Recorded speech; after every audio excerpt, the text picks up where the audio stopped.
আজ অক্ষয় তৃতীয়া। আজকের দিনে ছেলেমেয়েরা না চাইতেই অনেক কিছু পেয়ে যায়। এতে ভালোর থেকে মন্দটাই বেশি হয়।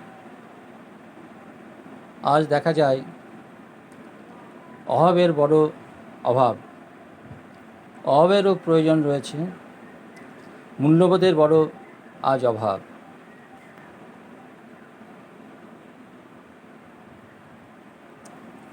একটা গল্প বলি, শোনো।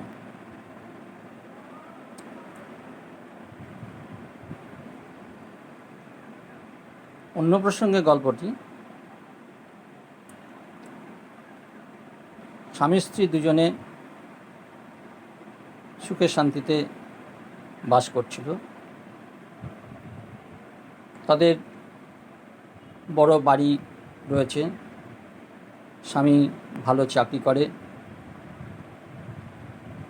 মাইনে ভালোই পায়, কিন্তু তাদের সন্তান সন্ততি নেই। তবু তারা সুখে শান্তিতে থাকার ওর মধ্যে দিয়েই চেষ্টা করে। সন্তান সন্ততি না থাকলে আর কী করা যাবে। যাই হোক, তবু তারা আগামী দিনে এগিয়ে যাওয়ার চেষ্টা করে যাতে ভালো থাকতে পারে। আত্মীয় স্বজন অবশ্য তাদের সেরকম নেই বললেই চলে, কিন্তু অঢেল টাকা পয়সা। সেই টাকা পয়সা অবশ্য তারা যে কাউকে দান করে তাও নয়।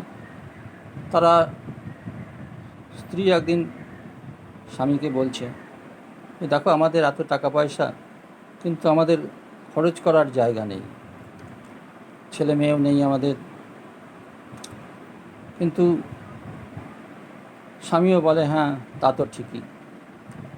কিন্তু স্ত্রী এমনিতে বলে এবং রসিকতা করেও অনেক সময় বলে, দেখো অনেকের তো নানা রকম রোগ হয়, তাতেও অনেক টাকা পয়সা খরচ হয়, আমাদের কোনো রোগ টোগও নেই। স্বামী তো শুনে হাসে, তবু নানান চিন্তাভাবনাও হয়, বলে অনেকের তো আর শুধু ওই সর্দি কাশি এই টুকটাক হয়তো রোগ হয়, ওতে তো আর কি। কত লোকের কত বড় বড় রোগ হয়, যেমন হার্টের রোগ, ডায়াবেটিস রোগ, লিভারের রোগ, কিডনির রোগ, নানা রকম বড় বড় রোগ হয়তো দেখা যায়, যক্ষা, এরকম বহু রোগ আছে যেগুলো অনেকের হয়, তাতেও অনেক টাকা পয়সা খরচ হয়, কিন্তু আমাদের তো টাকা পয়সা খরচ করার জায়গাই নেই।